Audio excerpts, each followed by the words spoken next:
ar-condicionado a isso. Então vamos seguir direto. Deixa eu chamar a Lívia Camila, então, Tá porque agora é a hora do Corinthians. Ela tá sumida. O que a senhora anda fazendo, Oi, Lívia sumida. Camila? Ela anda comentando o jogo e mandando muito bem. Isso ela anda fazendo, que eu tô acompanhando. Ela é muito fera. Ela é comentarista. Ela é comentarista, repórter, ela é completíssima. Tudo bem, Lívia? Ai, gente, que isso? Eu não tava preparada pra esse monte de elogio. Agora eu tô tímida. Ah, não tá não. Não tá não, que você vai começar a desembuchar um monte de informação do Corinthians aqui que você domina demais. Vamos começar falando então sobre a polêmica da camisa 10, Olivia. É treta, tá? Você chegou tímida, vamos falar da treta. Porque o Corinthians, né, o Garro, ele vestia a camisa 10 do Corinthians, já vinha sendo assim, mas tem uma cláusula no contrato do Memphis Depay, que é aquele contrato cheio de regalias, que a gente já comentou aqui bastante no de primeira, e tem uma cláusula lá que a camisa 10 tem que ser dele. E aí, o que o Corinthians fez? Resolveu dar a camisa 8 para o Rodrigo Garro para garantir que a 10 fosse, de fato, do Memphis Depay. A camisa 8 é uma camisa muito importante na história do Corinthians, porque vários ídolos já vestiram.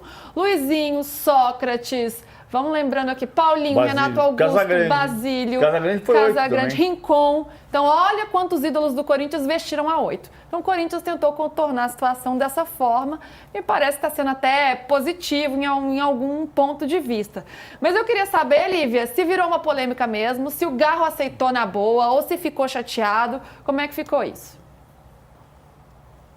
Então, Lu, boa tarde, né, todo mundo. E o que aconteceu na realidade? Essa história, ela já estava basicamente contada logo com a contratação do Memphis, porque isso já estava previsto em cláusula, já era algo sabido pela cúpula do Corinthians, pela diretoria, que eles iriam ceder em algum momento a camisa 10 para o holandês. Então, assim, até aí tá tudo certo, não tem nada de diferente em relação ao que havia sido acordado entre Corinthians e Memphis.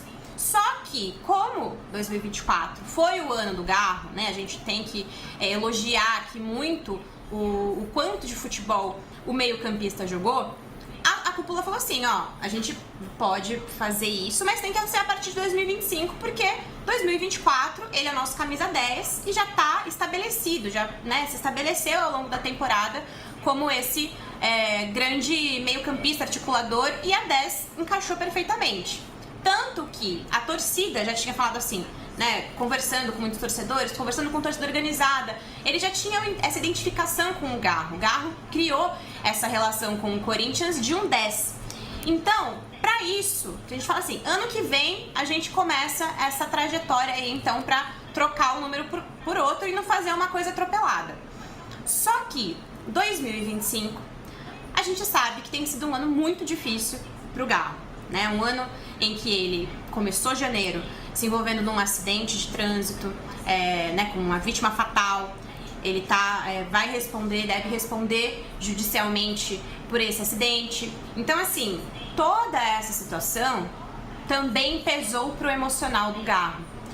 Aí, mais um momento onde ele vai ter que trocar de camisa, então parece que é quase como se fosse uma punição, digamos assim, né? Então, naquele momento, como ele não estava bem, agora ele tem recuperado a sua parte emocional, a sua parte mental e deve retornar jogando um bom futebol, pelo menos é o que eu escuto no CT Joaquim Grava.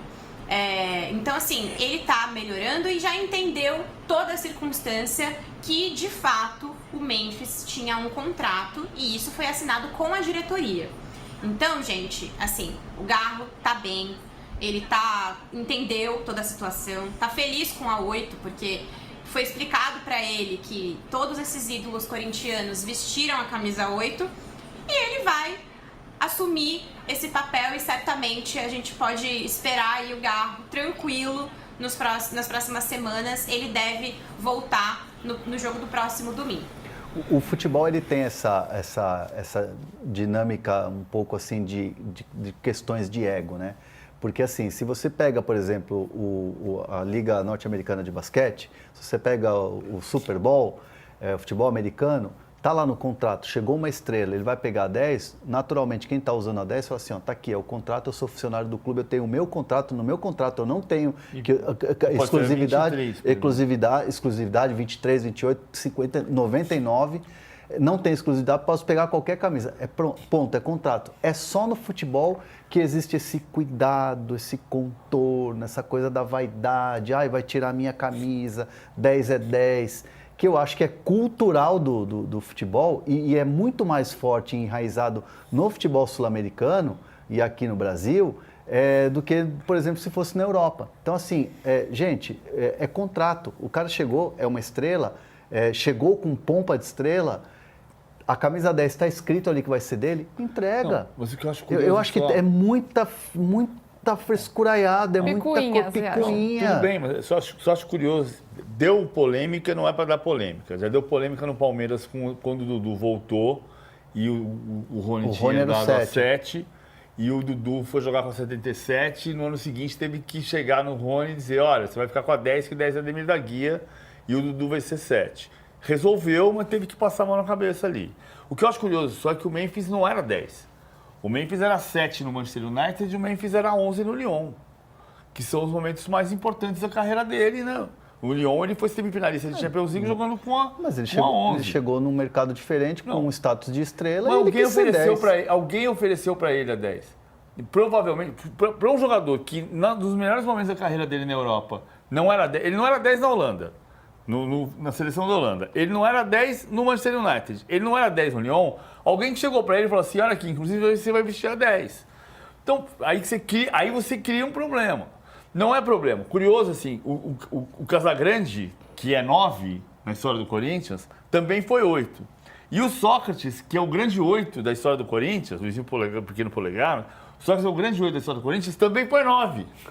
Né? Ou seja, o Sócrates, que foi o grande 8, também jogou com a camisa 9. E o Casagrande, que é um grande 9, também jogou com a camisa 8. E no campo, 8 e 9 são tão distantes, o Galo vai jogar com a 8, beleza, não tem problema nenhum.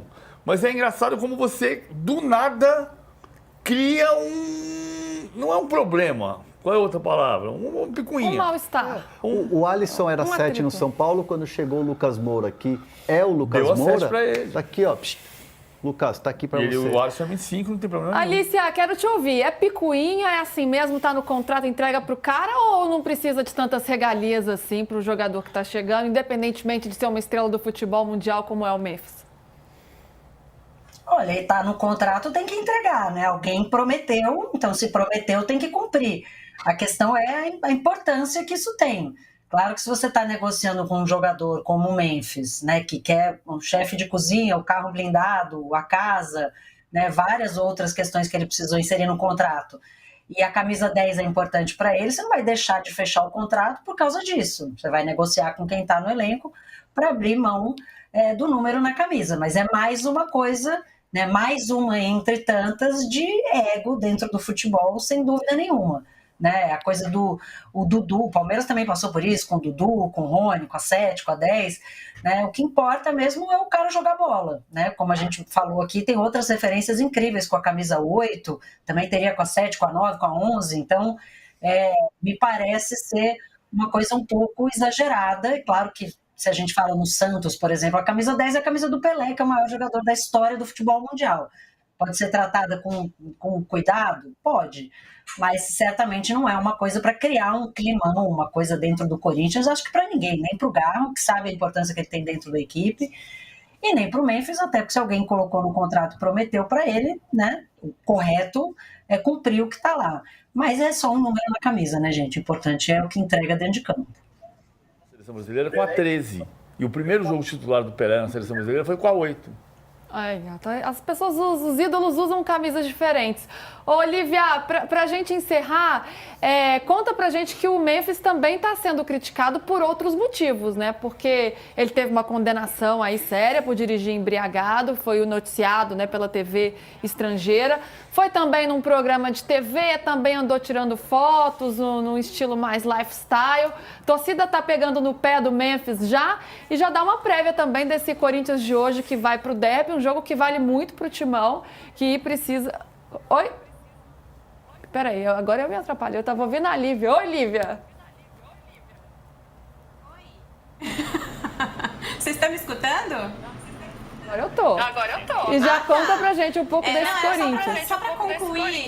Só pra concluir a história, basicamente, nesse contexto do Garro e do Memphis, ainda o Corinthians fez uma ação na Neoquímica Arena ontem à tarde, ontem no fim do dia, na realidade, e aí entregou a camisa 8 para ele, teve alguns convidados, torcedores ilustres ali, né, galera que é bem próxima também da gestão Augusto Melo e assim, ele tá bem, e acho que foi superado. O mais importante, eu acho que é encerrar esse contexto falando que foi superado, tá tudo certo.